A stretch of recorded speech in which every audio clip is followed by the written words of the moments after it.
Good day, I'm Theodore Henry, and this is your JIS News for Thursday, October 25.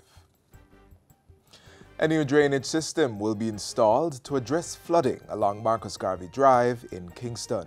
Local Government and Community Development Minister Desmond McKenzie says plans are now being finalized for the construction work. He gave the update during a tour of Marcus Garvey Drive on Wednesday. The visit was to assess the area in the wake of heavy rains that flooded the busy thoroughfare on Tuesday. Minister McKenzie says the drainage work will start in the vicinity of Waltham Park Road and include the Tinson Pen Aerodrome. The project will be jointly coordinated by the National Works Agency and the Port Authority of Jamaica. It's part of a comprehensive upgrading of drainage systems being planned for the corporate area.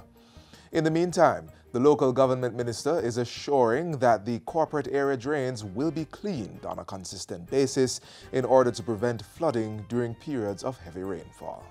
Prime Minister Andrew Holness says the National Housing Trust has delivered 892 housing solutions since the start of the 2018-2019 fiscal year in April.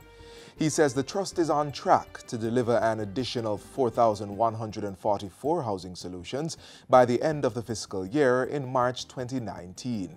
You have Shekels coming, that is in Clarendon, 48 units. You have Latium in St. James, 183 units. You have Twickenham 4, Phase 4 in St. Catherine, that's 134 units. In Manchester, there is Perth 1A, that's 118 units to come. Then there is Fontabelle in Westmoreland, 355. We have Antrovey in St. James, 170. We have Rasta City in Kingston, 93. We have the Estuary 2 in St. James, 1,100. And we have Perth Phase 2 in Manchester, 1,314. Other developments are planned for Clarendon, St. Andrew and St. James. Prime Minister Holness was speaking at Wednesday's groundbreaking for Phase 1 of the Friendship Oaks housing development at Goshen in St. Elizabeth. A National Housing Trust project, Phase 1 of 2 will include 229 serviced lots and 4.8 hectares of land allotted for commercial use.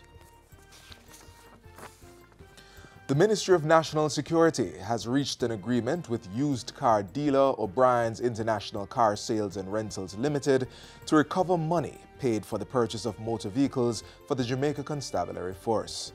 Portfolio Minister Dr. Horace Chang told Parliament on Tuesday that the agreement was reached through mediation, which was conducted by Queen's Counsel Walter Scott. The agreement will ensure that the government recovers its full cost of $213 million. There will be no further extension of the contract, and the object was to conclude the agreement and protect the government's interests. Meanwhile, Dr. Chang says the ministry has already acquired 65 new motor cars and nearly 100 bikes, which have been added to the police fleet. And there's another 50 new vehicles to be acquired, and in the new financial year we are proceeding to take steps to refleet the police.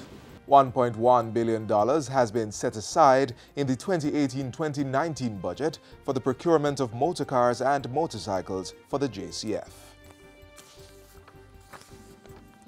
The Ministry of Health will be developing a sexual and reproductive health policy that will guide strategies to reduce maternal mortality rates. This was disclosed by Portfolio Minister Dr. Christopher Tufton during Tuesday's sitting of the House of Representatives. In 2016, Jamaica's maternal mortality ratio was 110.6 per 100,000 live births. Dr. Tufton says government is committed to reducing that to less than 70 per 100,000 live births by the year 2030.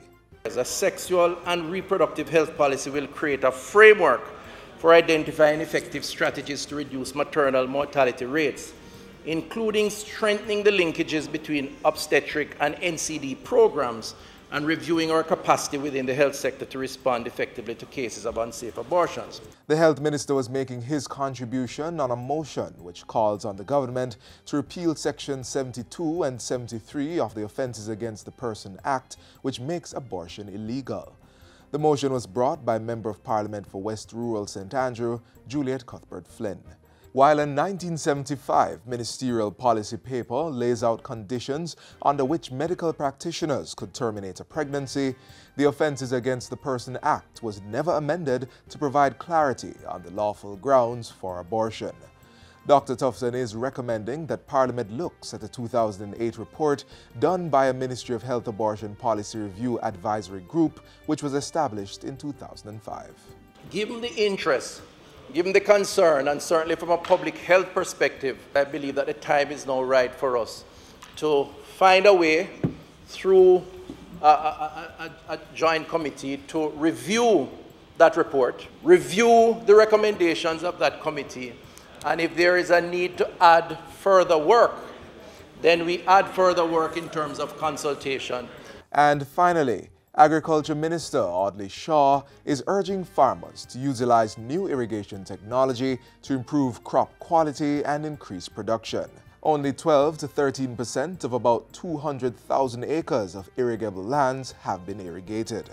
Pointing to companies like Isratech, Minister Shaw says there is technology available to erect cost-effective irrigation systems for small and large farmers, especially those located on the slopes. The land is sloping. So you get your plastic tanks and you put them up on the hillside.